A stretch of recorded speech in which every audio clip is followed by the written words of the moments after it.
bem, 8 horas com 34 minutos, 8 com 34. Agora nós estamos recebendo aqui no estúdio da sua Rádio Planetário uma visita mais do que especial.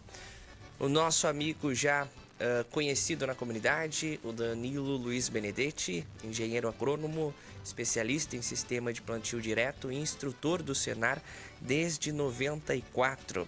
E a gente vai conversar sobre alguns assuntos, sobre vários assuntos, né, que a gente vai poder abordar aqui na programação, mas em especial hoje também sobre as culturas de inverno. Mas primeiramente eu vou cumprimentá-lo. Bom dia, tudo bem? Bom dia, tudo bem? Bom dia, ouvintes. É uma satisfação eu estar novamente aqui na Rádio Planetário. Sempre foi uma emissora que me prestigiou, me deu força todos os trabalhos que foram realizados na região. Então, para mim, é um prazer estar junto de vocês aqui, tá? Bom, então vamos já abordar o nosso assunto de hoje, sobre as culturas de inverno. Começando com o planejamento e a escolha da cultura, né? Quais são os principais critérios para escolher uma cultura de inverno para determinada região, Danilo? Bom, esse planejamento ele deve ter sido feito ou deve ser feito no período de verão, a época ainda que a soja está na fase de florada para a formação de vagem. Por quê?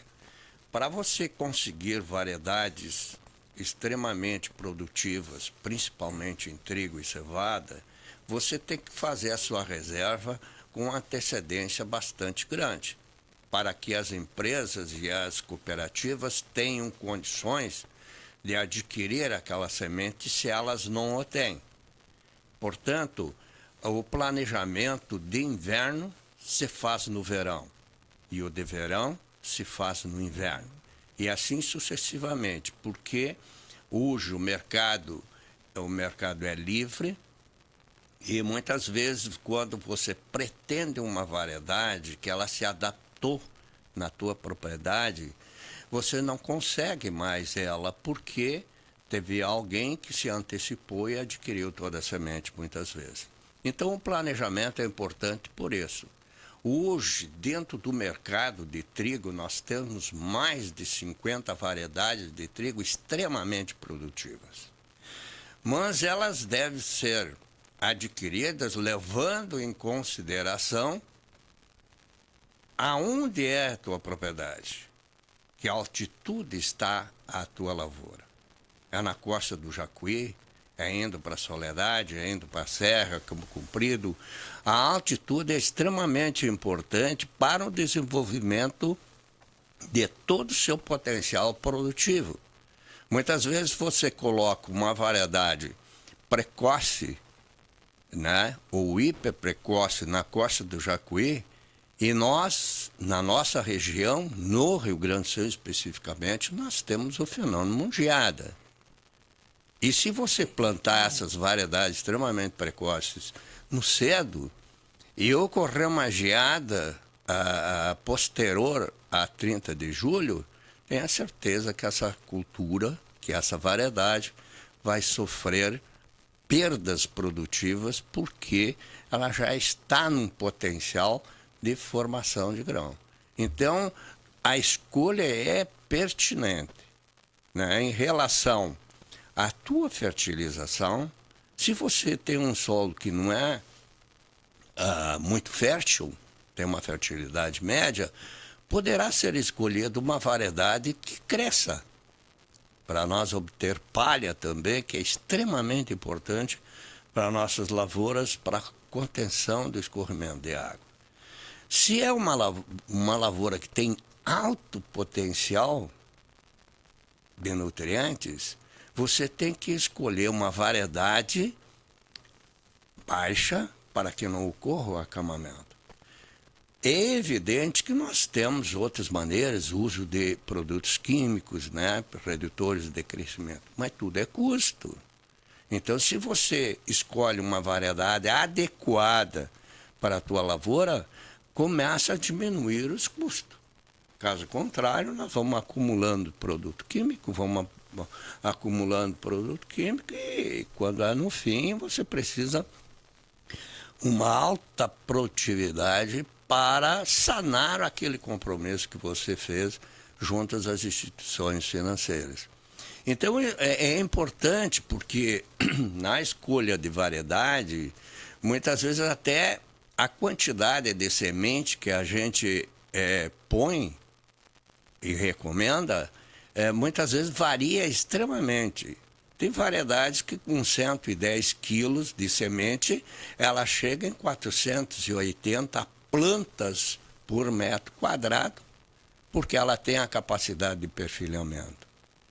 Agora, tem outras variedades que você tem que usar 150 a 200 quilos de semente para atingir uma quantidade de planta de 450 a 520.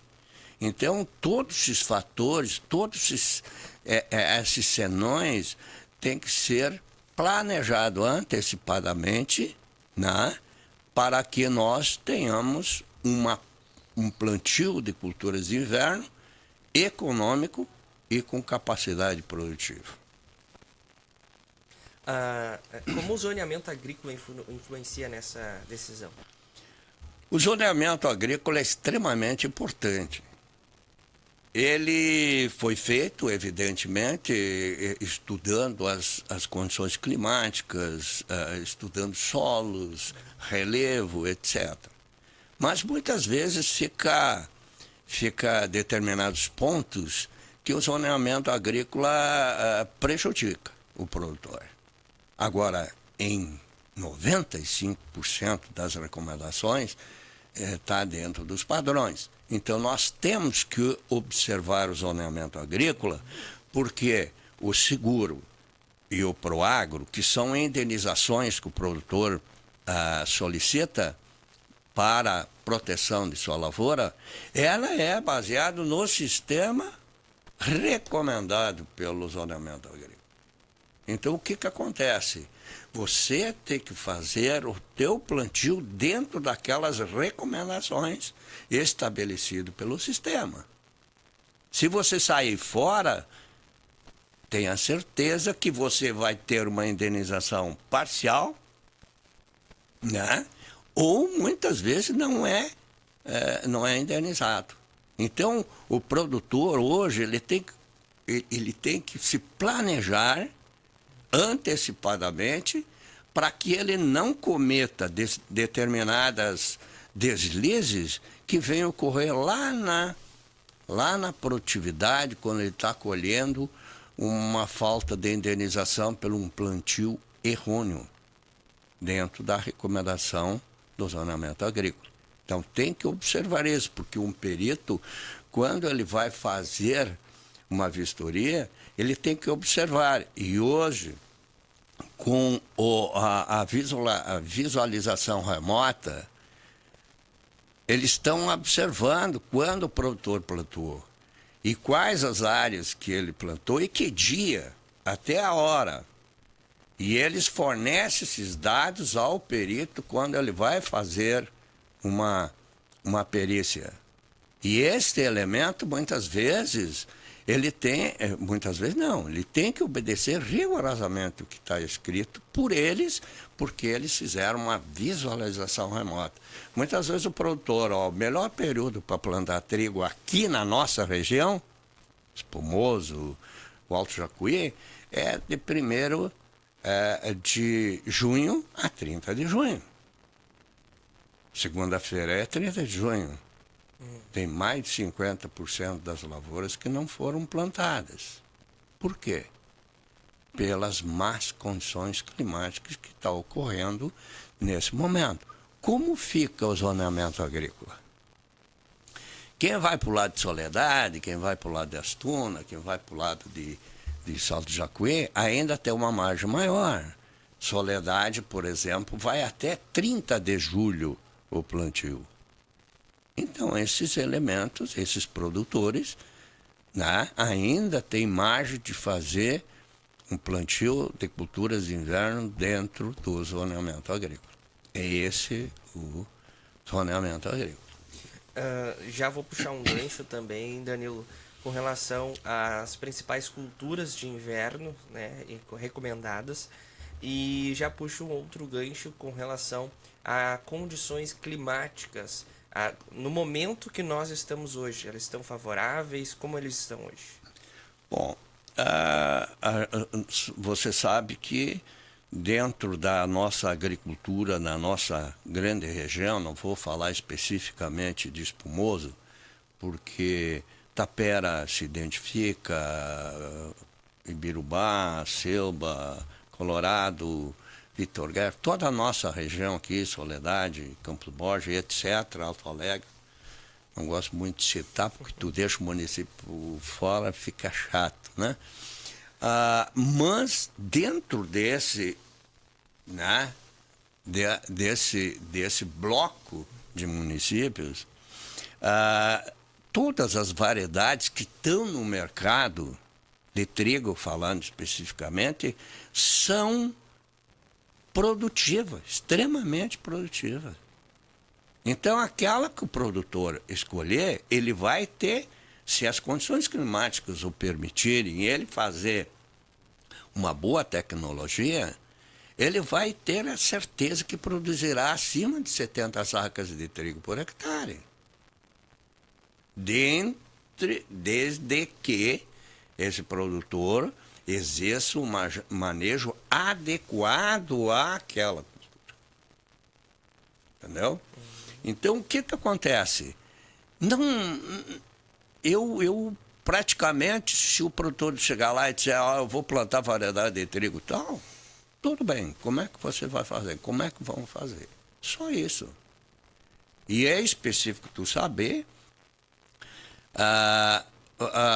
Veja bem o seguinte, tem variedades, aquilo que eu expliquei anteriormente, que com 110, a Bela Joia, por exemplo, uma variedade, que com 110 quilos de semente você chega a 450 plantas por metro quadrado quando ela está na fase de elongação. Tem variedade, o pampiano, por exemplo, tu tem que botar 170. Porteiro 170 a 200. Tem produtores que põem 200 quilos de semente por hectare. Por quê? Porque o trigo é uma espiga. E quanto mais espigas existir, mais produtividade dá. Então, você não adianta botar uma planta rala, que não vai ter espiga, e não tem espiga, não produz. Então, a escolha é, hoje no mercado, está bem abastecido. Cevada, é a mesma coisa. Só que a cevada é pertinente, ela tem que ser plantada anteriormente, plantada ainda no mês de maio, né? Tem várias variedades altamente produtivas. A aveia também, a Taurus, não vou citar nome, porque tem várias e várias, altamente produtivas. Cada uma tem a sua maneira de fazer o seu manejo. Porque umas dá ferrugem, outras não dá ferrugem, outras dá elementospóreo, outra não dá elementospóreo, outro dá septório, a outra não dá. Então, cada produto escolhido para fazer o manejo deve ser em função da doença que aquela lavoura dele tem. Porque muitas vezes até o produtor compra anteriormente os produtos e compra um produto que não é específico para aquela lavoura dele, porque ele comprou um produto que controla as doenças de final de ciclo, né, as doenças foliares, e não tem. Tem ídio e ferrugem. E aí não controla o ídio e a ferrugem. E aí ele tem que ir novamente ao mercado e solicitar um produto que pega a ferrugem e o ídio. Ou outras doenças básicas, né? Então, dentro do nosso mercado aqui, nós temos hoje, a nossa tecnologia de produção de semente é excepcional, é muito boa e confiável. As condições climáticas eu esqueci, né? Bom, dentro da realidade, você anda por aí e sempre observando, porque um bom repórter é um grande observador, você vê que as condições climáticas não são favoráveis ao plantio da cultura de inverno. Chuvas torrenciais, chuvas constantes, umidade do solo extrema. Então, o que o cenário atual está acontecendo? Aqueles que plantaram numa brecha, que nem se diz o gaúcho, plantaram e elas estão tendo dificuldade de desenvolvimento porque o solo está encharcado de água, está com uma quantidade de água excessiva e, no momento que o solo está cheio de água, embebido de água, ele retira o ar dos poros do solo. E, consequentemente, nenhum ser vivo sobrevive sem a presença do ar. Então, está asfixiando a planta está morrendo e está, como diz o termo o gaúcho e do agricultor, está ralhando a lavoura. Está diminuindo a população de plântulas. E isso ocorre geralmente nas áreas planas, onde há um acúmulo superficial de água. Nas ladeiras, né, que são as encostas, porém germinou melhor. Mas ali se produziu uma erosão laminar e algumas até ladeiras, se não tem grande quantidade de palha, até erosão em sulco. Então o produtor, e é um trabalho que eu vou fazer daqui para frente, dentro dos meus orientados, nós temos que se preocupar em produzir, posterior à colheita da soja, a adição de plantas para nós reter o solo, produzir palha, para quando nós vamos implantar a cultura de inverno, nós estamos com o solo protegido com grande quantidade de palha. Primeiro mandamento que nós criamos do sistema de plantio direto, quando lá foi editado, que é: não existe plantio direto se não houver uma camada de palha na superfície superior a 5 toneladas por hectare. É rara, é pouca as lavouras que você entra e tem essa quantidade de palha. A não ser aquele que se preocupa, colhe soja, planta um capim-sudã, planta um milheto, planta uma ervilhaca, planta um nabo forrageiro, entre outras culturas, né? Para quê? Para anterior ao plantio do trigo, fazer a dessecação e plantar em cima daquela palhada. Então, são todos os manejos que são pertinentes e eles devem ser estudados, que nem eu falei anteriormente, no período de verão. Existe hoje equipamento que nos permite, quando soja está iniciando a fase de lourada, você entrar e fazer o plantio do milheto, do capim-sudã, do nabo forrageiro, da ervilhaca. Porque quando a folha da soja cai, ela faz o quê? Ela faz uma cobertura superficial dessas sementes e elas germinam. Quando o produtor vai colher a soja, já está cortando a parte apical dessas folhas, dessas plantas. Então, todo o planejamento de uma lavoura e o sucesso de um produtor é o planejamento agrícola. Saber o que ele vai fazer, saber o que ele vai plantar, saber o que ele vai manejar. Isto é extremamente importante. Mas as condições climáticas atual estão prejudicando a implantação da cultura de trigo. Até isso que eu ia lhe perguntar ao senhor. com relação a práticas de preparo de solo e como a rotação de culturas pode beneficiar o solo, reduzir pragas e doenças. Meu Deus. Isto é extremamente importante, porque veja bem o seguinte, todo esse manejo que eu falei para você é uma situação extremamente pertinente. A rotação de cultura é o terceiro mandamento do sistema de plantio direto. Agora eu te pergunto, quem faz rotação adequada na sua propriedade? Não dá 30% dos produtores. Por quê? Porque, veja bem, não fazer a rotação, você tem que implantar na tua propriedade muitas culturas, elas são sensíveis a déficit hídrico. Elas precisam de muita água. Por exemplo, o milho, sorgo. Elas necessitam de uma grande quantidade de água para ela produzir. Obrigado. Então, o que acontece? A nossa região aqui, geralmente, ela é propícia a veranecos, principalmente janeiro e início de fevereiro, onde muitas vezes pegam a cultura de verão já, que é de outonal praticamente, né? De primavera principalmente, pega a seca e o produtor tem prejuízo. Então, é difícil de você implantar uma rotação de cultura rigorosa dentro de uma propriedade, porque você, como agrônomo, você tem que fazer o teu produtor ganhar dinheiro.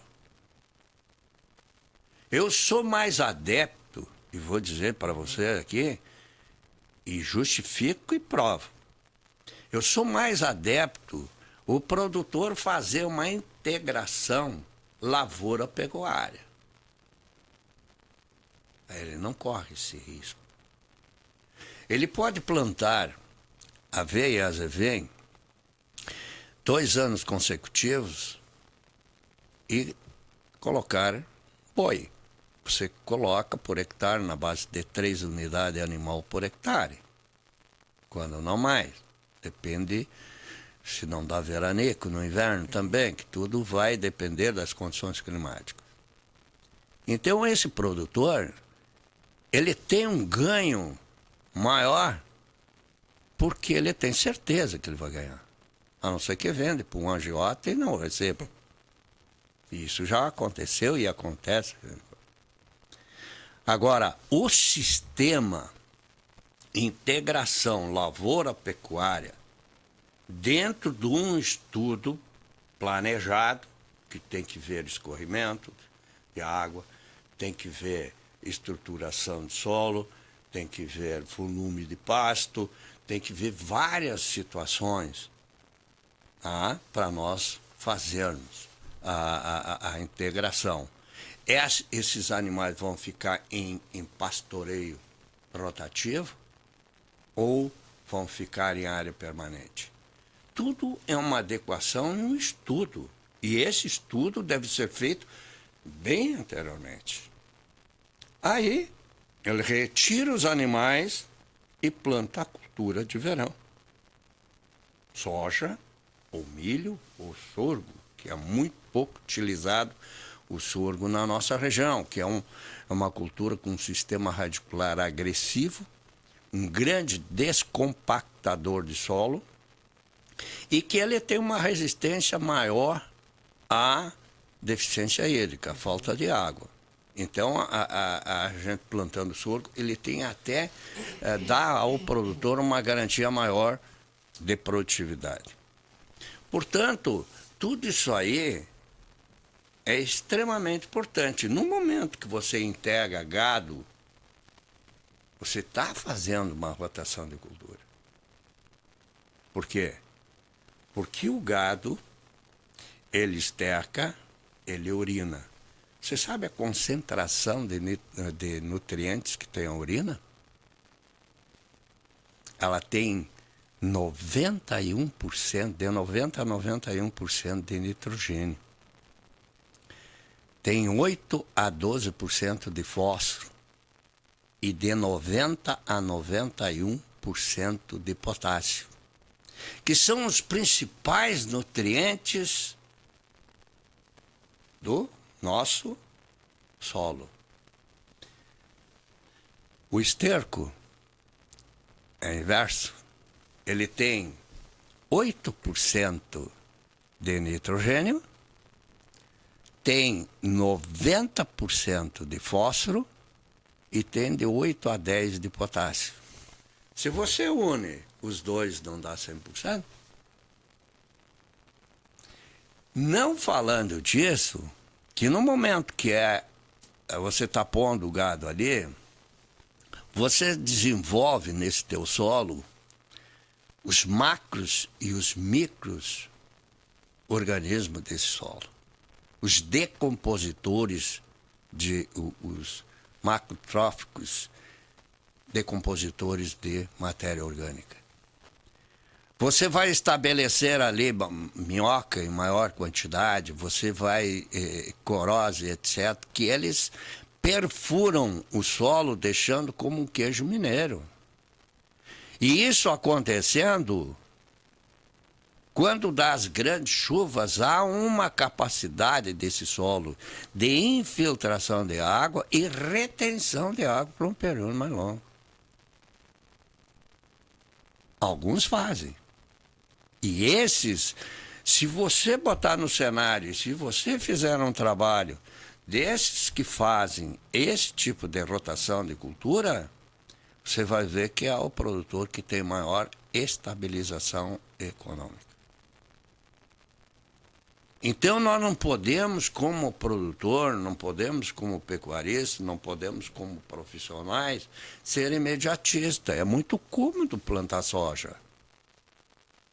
Hoje você tem máquinas exuberantes e máquinas extremamente tecnificadas que é uma barbada plantar a cultura de soja. O gado você não recolhe apertando em botão. O gado tem um inverno, tem a garoa, tem... Né?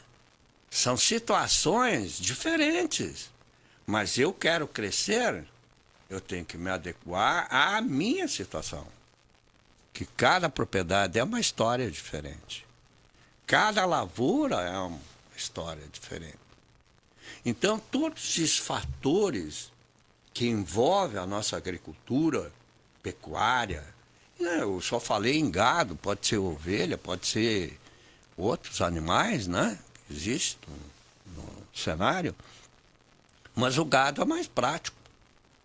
Você bota eu cansei de fazer trabalho aqui espumoso, na época dos anos 80, 90, onde você botava um animal com 300 quilos, você tirava esse animal em 68 dias, 75 dias, com 450 quilos. Retirava esses animais e ainda produzia semente da aveia, do azevém e da ervilhaca, que é um trinômio, né, que chamam de mix hoje, né, extremamente importante para retirar de nutrientes e colocar no solo e descompactar esse solo e produzir palha para a cultura de verão. Esta é a importância de rotação de cultura. Quem faz a rotação de cultura tem a certeza que ele tem menos problema erosivo, menos desgaste de nutrientes do solo. Porque nessas chuvas excessivas, nessas trombas d'água, dá para se dizer, né? Os nutrientes ou lixiviam, descem para as camadas inferiores do solo, ou eles, pela erosão laminar, são levados aos riachos, às lagoas, os rios, e aonde que ele vai parar? Mar, lá no Guaíba. Né? Se tirar aquele solo lá do Guaíba, tenha certeza que não precisa adubar por 3, 4 anos consecutivos. Por quê? Porque a nossa fertilização não contando com o cálcio e magnésio, que é os elementos básicos do calcário. Tá? E teve produtores que colocaram calcário nas suas propriedades, objetivando o verão e o pousio de plantio. E, infelizmente, com essas chuvas de 80, 100, 120, 200 milímetros, meu filho, se não houver palha em grande quantidade e volumes, né, ela sai da propriedade e vai para onde eu falei anteriormente. Este é o cenário que nós temos. E eu sempre digo nos meus cursos e nas minhas palestras, fazer agricultura, você tem que ser um cientista. Por quê? Envolve condições climáticas, tanto de verão quanto de inverno, que variam sensivelmente. Envolve solos, envolve variedades, culturas, envolve maquinaria, envolve mercado. E você tem que entender de todos esses fatores para ser agricultor. E aí, fazer agricultura não é fácil. Eu nasci na roça, me criei na roça, fui estudar 8 anos como profissional, mais várias especializações. E tem momento que eu digo, e agora, José? Então, tem muitos caras que estão lá, morando no 15º andar, eles acham que a agricultura é fácil. Vamos botar um hortigranjeiro. Tem que plantar cenoura, beterraba, alface, radiche, babá. Cada cultura uma história diferente. Como você vai fazer aquele solo? O repolho tem que ser pH de 5 a 5,5. A beterraba 6 a 7. Então, não é fácil. Por isso que muitas vezes tem gente que sai, vou botar um hortigranjeiro, dura 4 anos, depois sai fora. Teve quantos caras aventureiros da agricultura que entraram na agricultura e saíram? A gente que nasceu, tem produtores que nasceram vendo os pais fazendo e tem muitas vezes dificuldade em desenvolver a coisa. Então, a agricultura, ela tem que ser muito bem planejada, estudada para ter uma boa resposta econômica, que é isso que a gente quer.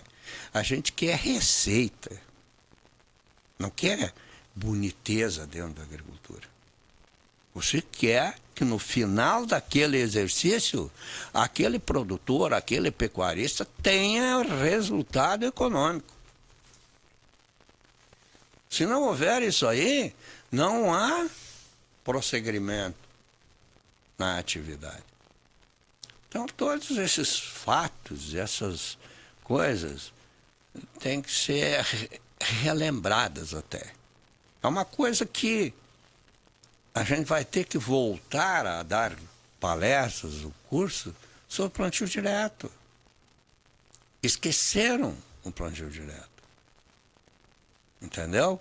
Tem uns mais velhos que iniciaram fazendo plantio, que são professores. E é esses que sabem manejar a sua área para que ele não tenha problemas de processo erosivo. Porque o plantio direto, por isso que é sistema de plantio direto. Quando a gente iniciou lá em 1973, quando foi implantada a primeira lavoura de plantio direto que espumou através da Agro Jacuí, que naquela época é onde é a Colombo hoje, entendeu? Era um sistema plantio na palha, era o nome. Quando nós levamos para sistema de plantio direto, é um estudo estudo de tecnologias que o sistema exige para que tenha sucesso. Hoje ninguém está reparando a compactação do solo, que é o segundo mandamento do plantio direto. Não deve existir compactação no solo. Primeiro, é 5 toneladas de palha. Segundo, não deve existir compactação no solo. Terceiro, exercer a rotação de cultura. E aí vai. Não manejo, não entrar com máquinas pesadas, caminhão. Hoje tu vê carreta que carrega 40, 50, 70 toneladas no meio da lavoura. Obviamente que aonde essa carreta aí passou, se fosse deixar a descompactação natural, e é isso a gente calculou. Levaria 12 anos para descompactar. E ainda implantando esculturas com raízes agressivas. Aí é um dos problemas erosivos da nossa lavoura. O trânsito de máquinas pesadas desnecessária dentro da propriedade. Para a gente encerrar, Donino, eu tenho 3 perguntas aqui de ouvintes. O quanto o sistema de plantio direto tem ajudado nas safras em tempo de seca e se é possível mensurar? Bom, a gente calculou tempos atrás, agora como o plantio já está extremamente expandido a nível mundial, a gente eu ao menos, que eu não participei nesse cálculo, faz vários anos. Mas nós calculávamos, né, que tu introduzir o sistema de plantio direto e o convencional, e eu vou fazer isso no jornal semana que vem, eu vou mostrar o porquê.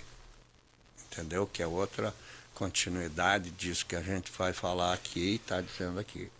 O plantio direto reduziu 22% a 24% do custo de produção.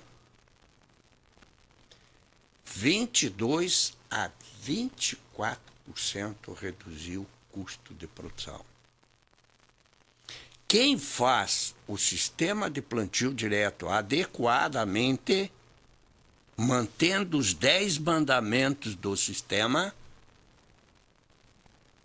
em uma declividade de 5%, se ele tiver 5 toneladas de palha por hectare, a erosão é 0.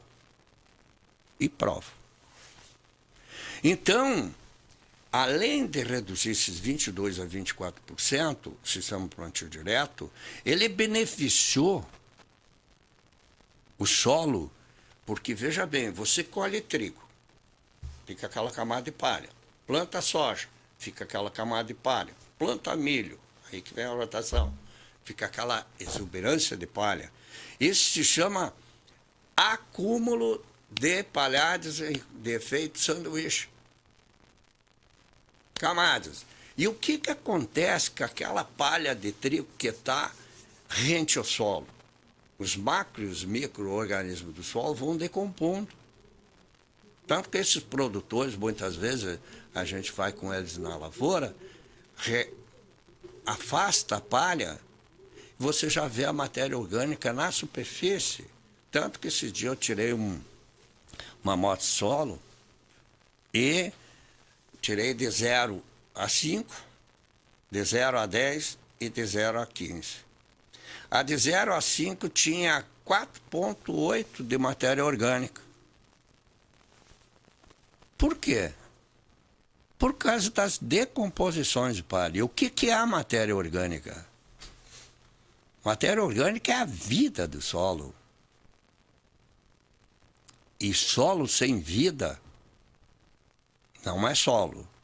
E uma das coisas preocupantes que nós temos, e pouca gente leva em consideração, alguns pesquisadores já estão levando em consideração, são as altas e maciças adubações de adubos químicos. O Japão já matou várias,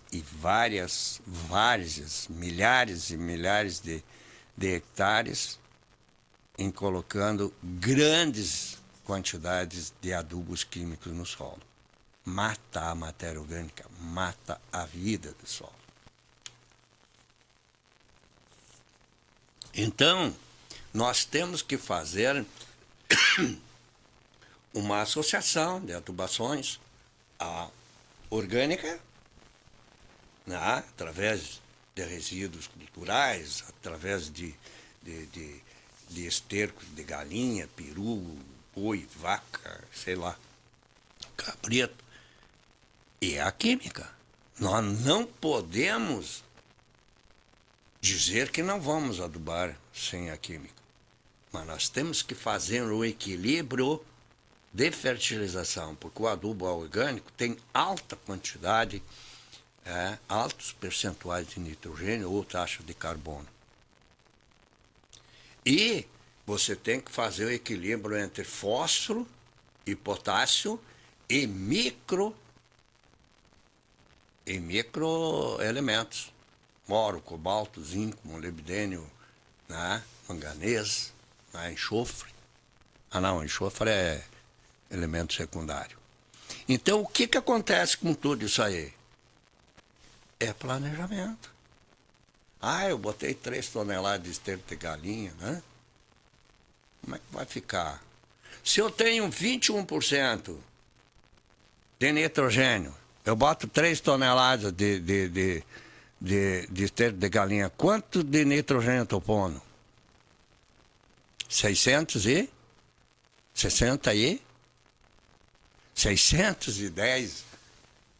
quilos de nitrogênio. Por quê? Porque é 21%. E aí, como é que fica o desequilíbrio?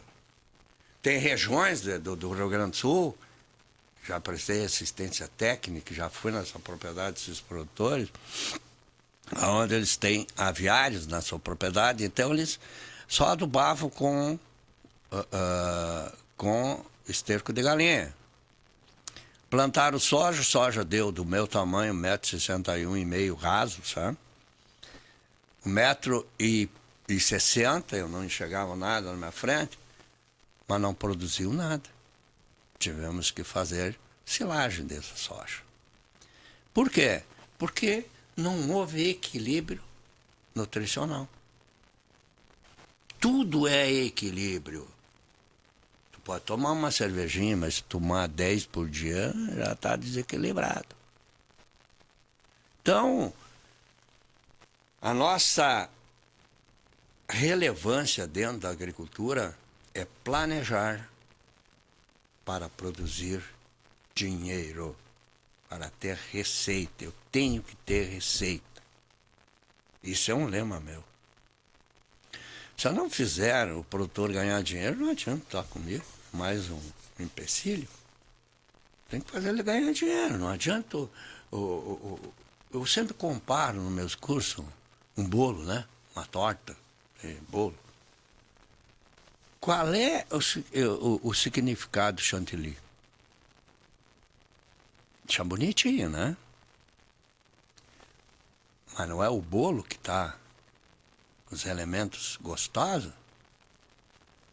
Se tu botar ou não botar e tu comer aquele bolo, tu vai sentir o gosto bom daquele bolo. O enfeite é só para deixar bonito.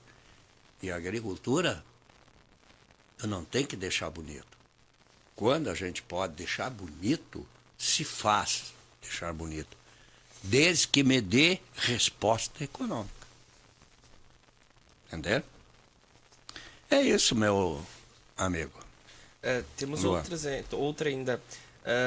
Terra arrendada. Está valendo a pena? Até que ponto nossa realidade vai se sustentar com o pagamento de 20, 22 e 25 sacas por hectares? Nas minhas contas, nunca fechou. Nunca fechou. E se você fazer, quando estava na Farsul, tive o prazer de fazer esse levantamento junto com o Antônio da Luz, quais os produtores que deviam e qual era o setor, se era no custeio, se era no investimento, onde era. E dentro desse levantamento que a gente fez no estado do Rio Grande do Sul em 2014, os maiores devedores são os arrendatários. Por quê? Veja bem o seguinte, o custo de produção hoje, vamos falar de soja. O custo de produção hoje real, dentro da porteira e fora da porteira, são 32 a 34 sacos. Este é o custo real. Muitas vezes a gente diz, não, o produtor com 26 fez. 26 o que ele pegou na cooperativa, o que ele pegou nas instituições financeiras, o que ele pegou numa realista. Tu tem que calcular imposto, tu tem que o translado, tem que calcular tudo, fora e dentro da porteira. Esse é o custo real, de 32 a 34. Por quê? Porque tecnologia varia. Eu uso uma tecnologia, o outro produtor usa outra tecnologia. Aí, vamos dizer que esse cara, esse arrendatário, paga 23 sacos. 23 com 32, vamos pegar o mínimo, 32, dá 55 sacos por hectare. E 55 sacos por hectare tem que ser solo muito bem preparado, tem que ser lavouras bem estabelecidas, as condições climáticas têm que ser ideais para nós colher 60. Muitas vezes tem produtor que colhe mais, mas estão com 40 anos de plantio direto, estão com 35 anos de plantio direto, tem uma estruturação diferenciada. Nós temos produtor espumoso que colhe acima de 90 sacos por hectare. Em anos normais, é claro. Então, o que acontece? Esse arrendatário, ele tem esse custo de 23 sacos que sai líquido da mão dele para o dono do imóvel. Então, 55 sacos, quando não chega a 60. Por que o Brasil Central ele está chiando? O custo de produção deles lá é 58 sacos por hectare. E a média de produtividade deles é 62, 65, quando chega com as condições climáticas. Tu acha que tu vai manter uma granja, tu vai manter mecânico, tu vai troca de peças, manutenção de máquinas, vamos generalizar, com 5 sacos por hectare só, que te sobra. E a manutenção familiar? Por isso que eu disse para vocês que nos meus cálculos não fecha. E é aí que vem um endividamento de 65% a 70% dos nossos produtores hoje. Infelizmente, eles devem, e devem bastante. Por isso que devem. Por quê? Porque as condições climáticas não vieram adequadamente há 5 anos. E isso o governo tem que visualizar, também se planejar, porque é preferível nós segurar o nosso produtor produzindo alimento, produzindo produtos de exportação, porque é aonde que mantém o PIB. É a agricultura com 1,4% do PIB, é a agricultura que mantém. Então, se eu fosse o governo, eu daria todas as condições para esses caras produzirem.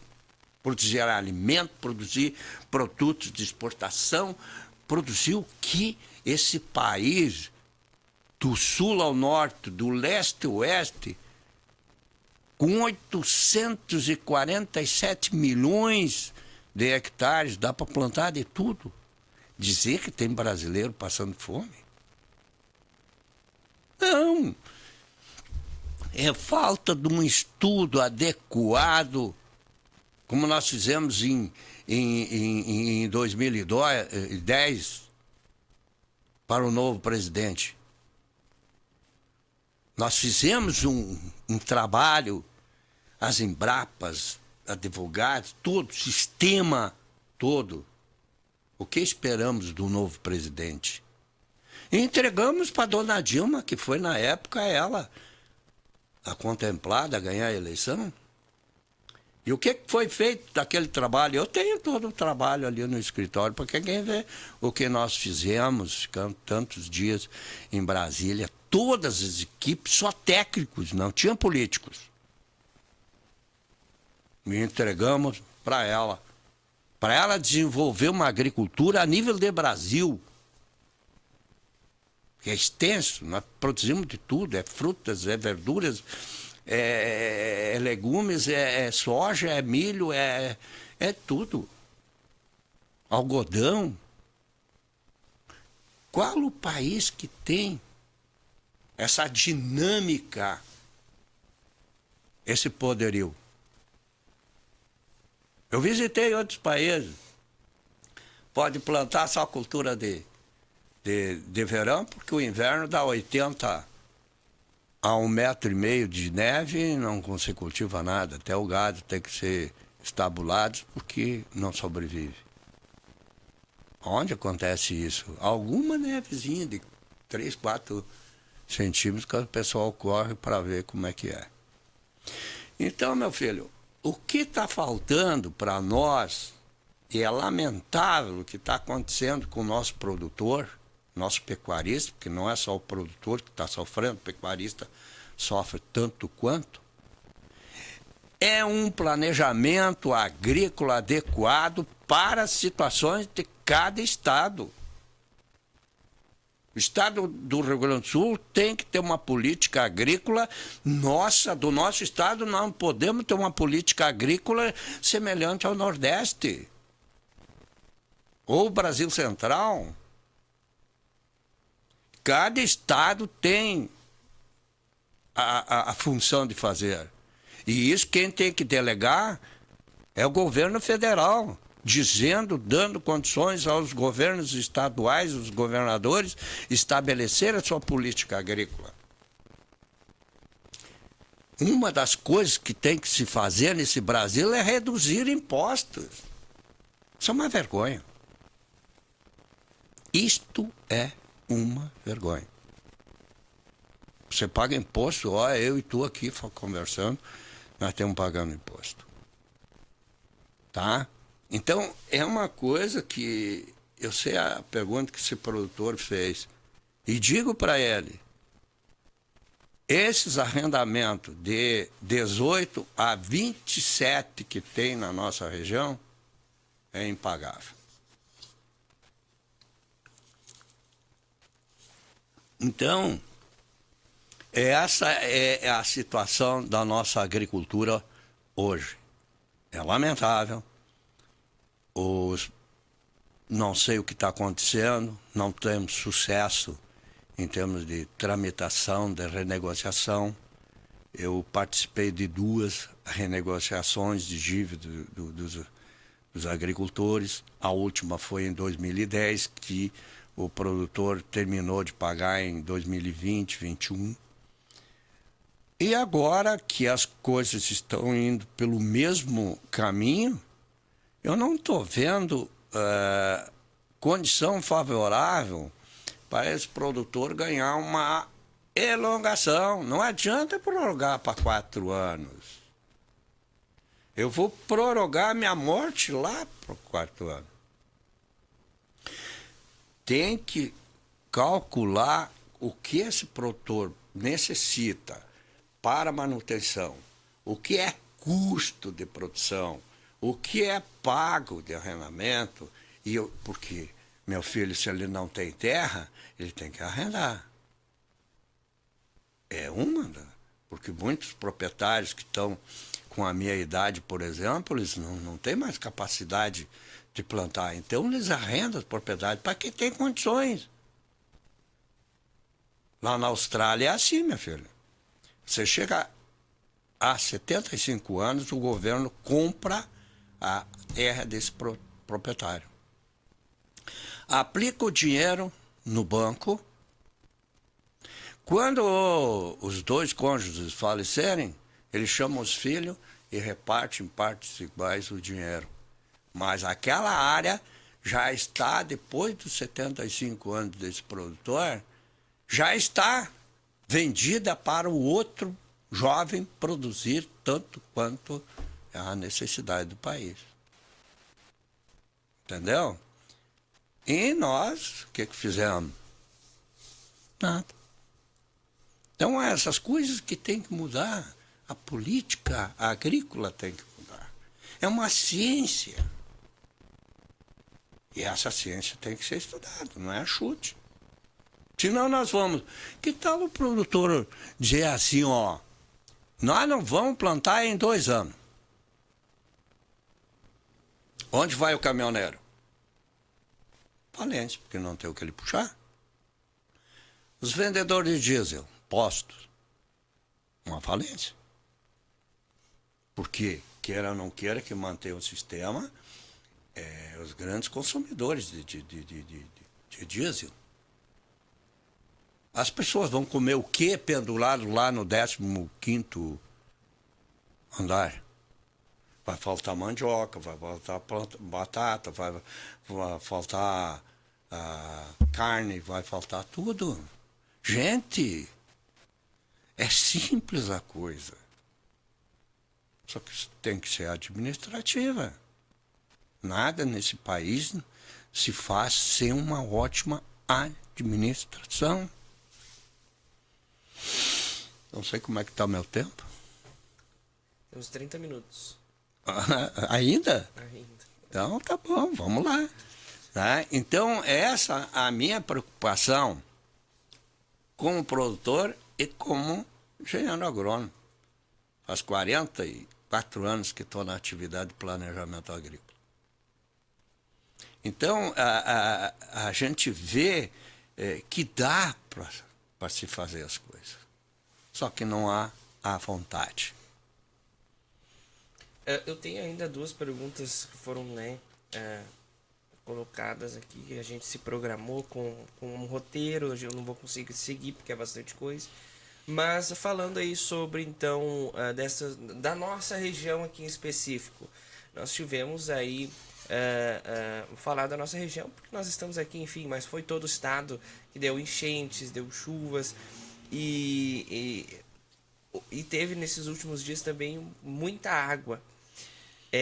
As lavouras plantadas com as culturas de inverno, como elas estão? E na sua visão de modo geral, o momento que passamos aí do agronegócio, como você já trouxe um pouco também na sua visão. A situação das lavouras de inverno estão assim preocupantes. Uma que eu já expliquei por causa do zoneamento agrícola, a outra porque há um encharcamento extremamente alto nos solos, e quando dá uma abertura de solo, o produtor está angustiado por causa de zoneamento agrícola, ele planta com uma certa umidade desse solo.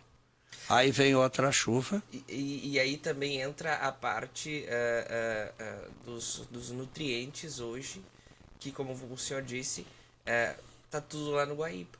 Exatamente isso aí. Então, todos esses fatores que atuam na agricultura, por exemplo, tu plantar um trigo com solo encharcado e posteriormente, digamos, um dia dar uma chuva acima de 30 milímetros, tenha certeza que essa lavoura não vai germinar adequadamente, vai compactar esse solo, vai escorrer aquele adubo que está na linha, vai percolar, vai lixiviar, e não vai ficar aquela quantidade de nutrientes que foi colocados para me produzir 70 sacos por hectare. Não vai ter, porque ou por erosão laminar foi embora, ou partes lixiviou. Então, a preocupação é essa, não é só no zoneamento agrícola? É as perdas de nutrientes que nós temos nessa função de excesso de chuva. Porque se chovesse 10 milímetros cada vez que chove, não daria problema nenhum. O problema é que dá chuva de 80 a 100 milímetros e não tem o que segura se não há uma vegetação exuberante em cima dessa propriedade. Então, este é um fator. O outro fator é o seguinte: passa o período e o trigo plantado na época correta, ele tem um potencial de produção. Tu plantar ele fora da época correta, já diminui o seu potencial de produção. Consequentemente, vai me dar problema lá na hora da colheita, para mim, produção, custo. Muitas vezes negativo, daí tem que se recorrer ao seguro ou Proagro, e se plantou fora do zoneamento e indefere no processo. Isto que é uma coisa que tem que ser estudada também. Por que lesar um produtor se ele não fez o plantio na época correta, porque as condições climáticas não o permitiram? Por que lesar ele lá no final? Por quê? É uma pergunta que eu sempre faço como perito. 44 anos sendo perito. Por que lesar o produtor? É culpa dele? Não. A semente estava no galpão, o adubo estava no galpão, máquina disponível, preparadinha. Porque a gente orienta o produtor, sabe como é que eles fazem. Não existe mais aquele plantador de Proagro que existia nos anos 80. Hoje, o produtor que está na ativa, com raras exceções, é produtor que tem um nível tecnológico excepcional, um grande conhecedor do sistema e que quer crescer na vida, que quer ganhar dinheiro. Aí, muitas vezes a gente vai lá, tu plantou fora aqui, tu não vai ganhar indenização. Isso é chato. Isso incomoda. Né? Porque não é a culpa dele. Agora, se o cara fosse relaxo e não plantou pelo um belo prazer, aí é outra coisa. E como tu falaste, vamos falar da nossa região. Não tem um produtor que a gente não conhece. Não tem um produtor que a gente não conhece. E sabe quem é quem. Então, todas essas coisas, eu estou vendo que é uma maneira de desincentivar a agricultura. Olha quantos produtores que dizem para a gente, eu vou parar de plantar, eu vou isso, vou aquilo. Não, pessoal, vamos, ano que vem é melhor. Meu pai dizia isso quando eu tinha 10 anos. Estou de cabeça branca e continuo dizendo para o pessoal. Quanto tempo para recuperar esse solo? Veja bem o seguinte. E como fazer? Esse solo, para recuperar organicamente, ele leva de 6 a 8 anos. Tu sabe quantos anos leva para mim produzir 1 centímetro de matéria orgânica, de humus no solo? 22 anos. A única camada de humus que existe na natureza ampla, e dá para se dizer, é na Mata Virgem. Ali tem. O resto, nós temos camadinha de 2, 3 milímetros, 4 milímetros, no máximo 5. Então, para se produzir isso aí, se leva anos. Agora, a fertilização química, a gente recupera em 3 anos, 4 anos, ela volta. Aí o pH também volta, porque você adiciona novamente calcário, especificamente aquele que é necessário, entendeu? Volta. Mas o material orgânico que é o mais difícil. E o que eu disse para vocês, para ti, não existe vida num solo se não houver uma grande quantidade de matéria orgânica desse solo. Então, é um processo assim, lento, gradativo, e é por isso que o produtor tem que se preocupar em plantar culturas, saída de verão para o outonal, né? Para proteger a superfície desse solo, evitando erosões e evitando o escorrimento de fertilizantes para os rios e lagos e lagoas.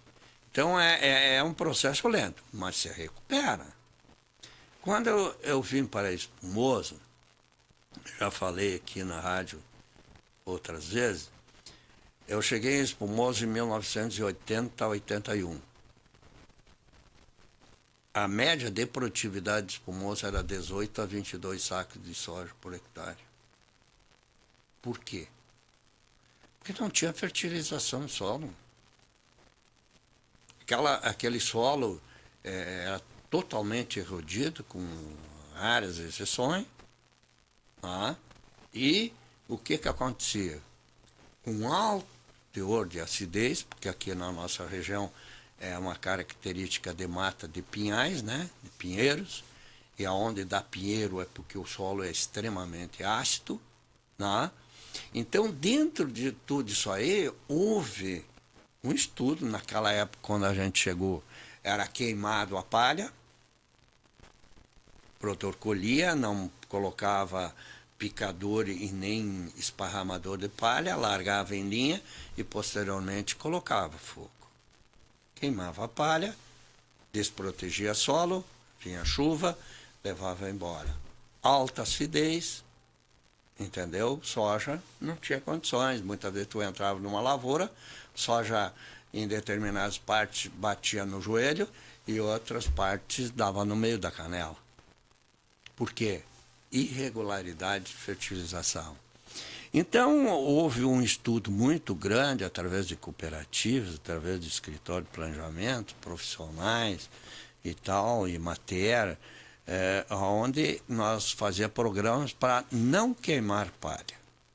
O primeiro princípio, não queimar a palha. Só que era uma dificuldade, porque as nossas máquinas eram muito rudimentares naquelas épocas. E fomos evoluindo até chegarmos no plantio direto. E isso, depois dali, teve duas tecnologias extremamente grandes. Uma foi o sistema de plantio direto, para retenção de água, fertilização, não escorrimento, retirada de excesso de terraceamento, né, que não precisava ser tão juntos. E a segunda foi a transgenia, que todo mundo contesta. Todo mundo não. Grande parte da população contesta, até hoje, muitas vezes, não dá para comprar produto transgênico, porque transgênico é isso, transgênico dá câncer, é tudo balela. Por quê? Porque o que é uma transgenia? É você pegar algo de importante que tem numa planta e jogar na outra planta. O que eu falei isso aí? Tem alguma coisa química? Não. Não tem nada químico. O tilápia. Come tilápia? Ele é um transgênico. A nectarina. Come? É um pêssego sem pelo. O milho híbrido é um transgênico. Só porque a soja foi colocado o nome transgênico é que deu toda essa parafernália. Então, tem países que não quer que o Brasil seja o maior produtor e exportador de soja, ficam inventando balelas das coisas. Mas, felizmente, nós temos pesquisadores fantásticos, nós temos produtores fantásticos, nós temos técnicos fantásticos que desmascaramos essa pertinência do transgênico. Então, a agricultura está sendo assim, apertada de todos os lados. Mercado internacional. Condição climática. Né? Olha o preço que está a soja hoje. Se não me engano, está 118. Esse preço não condiz com os custos de produção. Vai comprar uma tonelada de potássio hoje, ela deve estar 4.000 a 5.000. Não condiz com a realidade essas coisas. E quem enfrenta isso é o produtor. É ele que estoura. Quem é o homem, o último que puxa a corda? É ele, estoura tudo nele. Então, dentro dessa realidade de recuperação de solo por efeitos erosivos, também tem esse problema. Como é que eu vou indicar para um produtor, deu erosão lá, tua terra baixou de 240 de potássio, está em 120, vamos colocar 200 quilos de potássio por hectare. Olha o custo. Olha o custo que esse produtor vai investir para recuperar. Eu, como agrônomo, jamais faria isso. Por quê? Porque você tem que fazer o teu produtor adquirir tecnologias lentamente, gradativamente. É ele que tem que ver o resultado. Não é eu, agrônomo. A gente, por experiência e que estudou, a gente sabe. Mas o produtor só acredita vendo. Com as exceções. Então, nós temos que fazer isso aí, baseado sempre na condição econômica, na realidade de cada um. Você citar casos que acontecem. Muitas vezes tu dá assim, tu tem que aplicar isso, aplicar aquilo. Você deu lá para o produtor 3.000 reais para ele fazer a lavoura. Desses 3.000 reais, ele tem que pegar 1.500 para sobreviver. E os outros 1.500 reais, ele tem que fazer a lavoura. E aí, com que tecnologia? Com que tecnologia? Isso é real. Isso acontece. Hoje. Então, todas essas coisas, desculpa quem está me ouvindo, mas é um desabafo. Porque você não pode fazer nada. Eu sempre fui de ajudar o produtor, querer que esse produtor cresça, porque nós também nascemos pobres e trabalhamos para crescer. E o intuito dessa gente é isso. É trabalhar, mas só que muitas vezes trabalha e não tem resultado.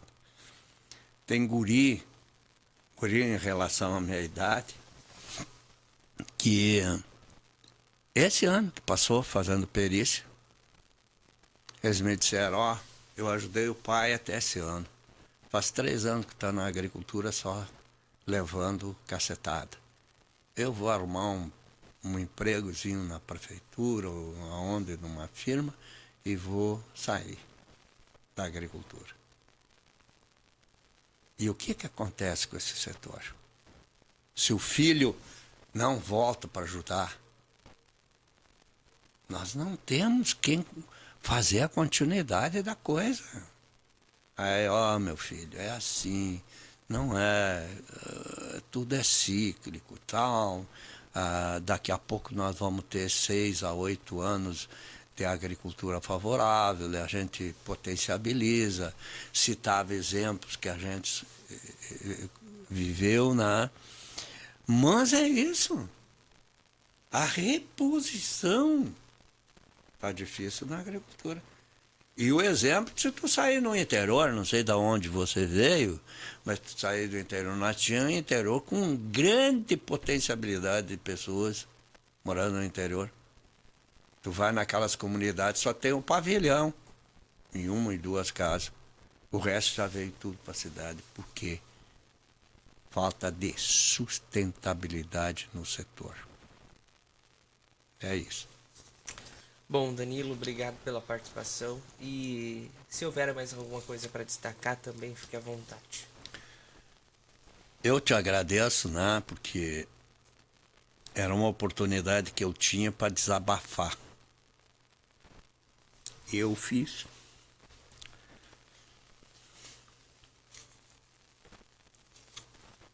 Então, é difícil a gente manter equilíbrio quando a gente vê as coisas e não pode fazer nada, né? Mas quero deixar uma mensagem ao produtor. Não desanime. Vamos lá, que como a gente está na braba, a gente vai para o alto. E isso é o ciclo da agricultura. Principalmente a gente que já está de cabeça branca e com uma idade até avantajada. Mas vamos tentar e vamos lutar para melhorar. Um abraço a todos. Obrigado, viu, pela força. Muito bem, rumo ao campo, a gente já vai encerrando por aqui. Agradecemos a participação, então, de Danilo Luiz Benedetti, ele que é engenheiro agrônomo, especialista em sistema de plantio direto e instrutor do Senar desde 1994. Rumo ao campo volta sábado que vem, no mesmo horário. Todos os sábados na Planet